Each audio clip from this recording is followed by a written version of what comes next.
Here we are with Chris Chaney, president of Infinite Esports. All right, we all got to know, how many days a week do you work out?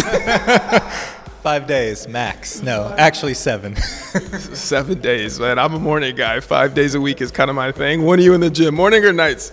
Morning workouts. That's the energy for the day. I need that. Yeah, that's my thing. Are you a pre-workout guy? Yes, absolutely. Perfectly aligned, man. Because my thing is like, how you're doing a bunch in this space. You just launched the Arlington Center. You got a bunch of things going on with Optic. You just made another acquisition of a merch brand. Update us, man. Give us the skinny on what's going on. Sure. Well, we've been busy. We've been really busy.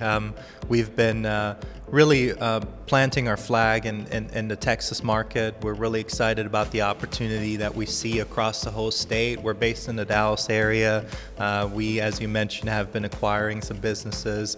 But at the end of the day, what we're looking to do is really build a somewhat cohesive ecosystem of companies that can be really complementary in terms of their businesses. So the merch company that we bought can work with our teams, it can work with our academy, it can work with our events business, and at the same time it can service others in the industry. And that's the model that we're taking with basically all of our companies. Oh, so what does that Arlington deal look like? Give us some insight. How'd that get done? Well, we're very fortunate to be partnered with the owners of the Texas Rangers, and the Rangers are based in Arlington. So with that comes a very close relationship with the city, and they were really, the city has been so forward thinking. When we started speaking with them about esports, they immediately latched on to the idea of being the first city in Texas to have an esports stadium or an esports arena.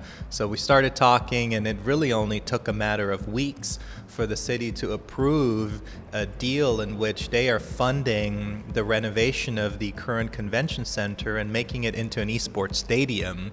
And we're running it, so we're doing the event side, and we're running all the production for the stadium itself. And you know, the city is underwriting it, basically underwriting it financially. So Arlington has been amazing.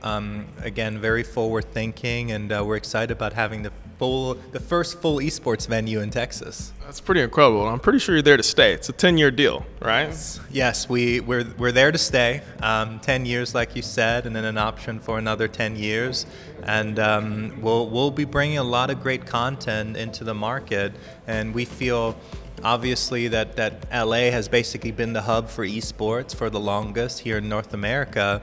There's no reason why Texas as a whole, and Dallas specifically, shouldn't be a hub as well. Yeah. So are those consumers going to be in there every single day? Is this like going to be open to the public on a regular basis, a special event kind of idea, concept? We're figuring out the model right now, and it'll be a mix. So you'll have your special events on the weekend where we may draw 500, 1,000, 2,000 people, and then you'll have your really big events maybe once or twice a year.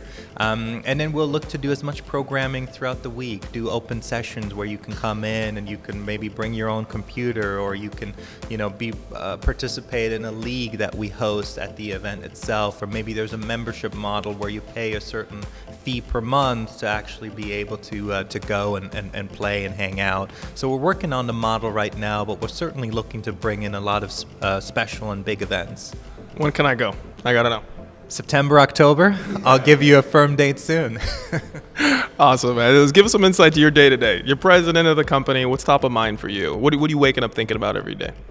I think a lot about our overall strategy and where we're going. The company itself is still really young. We technically launched in early November, so we're just a few months into it, and a lot has happened. We've hired a lot of people. We've hired 70 people or so, I think, in those last few months. And so it's a process to get everyone onboarded and then be able to establish some cohesive teams within that. I think a lot about where we're going overall as a business, where is the industry also going, and understanding whether we're moving against the grain or with the grain, and then more on a granular level, communication. Communication, I think, is within a fast-growing business one of the biggest challenges and one of the biggest opportunities to succeed, for us to better communicate internally with each other. We basically have 6 different ventures, we have 5 different team brands, and we have another 5 different departments. So we basically have 16 different groups within our company as a whole, and if those aren't talking, you know, well with each other, then all of a sudden things get lost, and there can be some, you know, there can be real challenges that are not beneficial to running your business. So I think a lot about high-level strategy, where we're moving, what are the steps for us to take over the next year, 2 years, and probably not beyond that, because it's, the industry is somewhat unpredictable. And then at the same time, thinking on a very granular level, how do we better communicate? How do we make sure that we keep accountability really high within the company? And how do we push our team members to be the best? You know, to really maximize performance and have a good time in the process. That's amazing. Let's talk a little bit about strategy. Where do you think things are going? Is it the PC genre? Is it console? Are we going to go more to mobile? What do you think? Well, the console space is challenged. Simply put, I'm not quite sure if I see a future there, except for the North American market specifically, because we already consoles have already such a deep penetration. You have millions of consoles as is here in the United States, so it's easier to, you know, throw in a console esports. But your reach is limited. Your reach is limited to North America, maybe a little bit of Europe. Once you're talking about PC, and particularly once you're talking about mobile, I think your reach truly is global. And you're already seeing that. Games like Call of Duty are really North American and some, you know, a little bit of Europe-based games, whereas a game like League of Legends is truly global. And then you look at some of the up-and-coming mobile titles that really have that opportunity to be even bigger than PC esports. So I think console will continue to have its place as a niche within the esports segment, and PC and mobile will dominate the future in my mind. Amazing. When it comes to content, broadcasting rights, and platforms, what do you think there? Do you feel beholden to the platforms? Do you look to kind of diversify away from kind of having to lean so much on Twitch? What do you think? Yeah, I think it's good for the market to have more players that are buying content, that are creating content, that are, you know, ultimately distributing content. Twitch has been one of the key drivers to the success of esports to date, and I think we're all very grateful for that. And at the same time, it's good from a competitive standpoint to have more platforms, whether that's Facebook, even Twitter in some ways, maybe some of your traditional platforms like an ESPN or Fox Sports that can start buying up content and distributing that through their channels. It's good for the ecosystem, because once you have that competition between Twitch and others, I think it increases broadcast revenue ultimately for the leagues and also for the teams, which is, I think, good for everyone. And overall, competition, as we see on a team level, is good for business. Right? If we have other great teams that we can compete with, maybe create some rivalries, that is good for business. That makes for good content, good storylines, hopefully some exciting matches. And then also in terms of the business side, you know, behind that, when you have Twitch and Facebook and others competing for rights and hopefully investing more in the production and the production quality, and really making it more of an emphasis, that esports content. So Twitch is great, and we're hoping for more players to come into the space and make it more competitive, and I think more beneficial for everyone. Where does the amateur audience and that farm league system fit into kind of your greater strategy? And how do you think that can play a fit to everything you do on the pro level? I mean, you're playing at such the high level, the top echelon, the 1% of the 1%. Do you think about the amateur scene much? Think about it all the time. And it's increasingly important, because right now, and we talked about it earlier during the panel, there is really not that path to pro. Today, as a pro Overwatch player, a pro League of Legends player, in some ways, being a pro or becoming a pro happen by accident.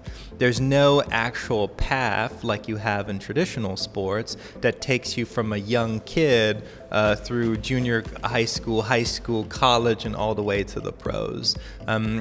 We firmly believe that this underlying amateur developmental ecosystem needs to be developed, that we have to play a part in that as a team, as an organization, to help foster that.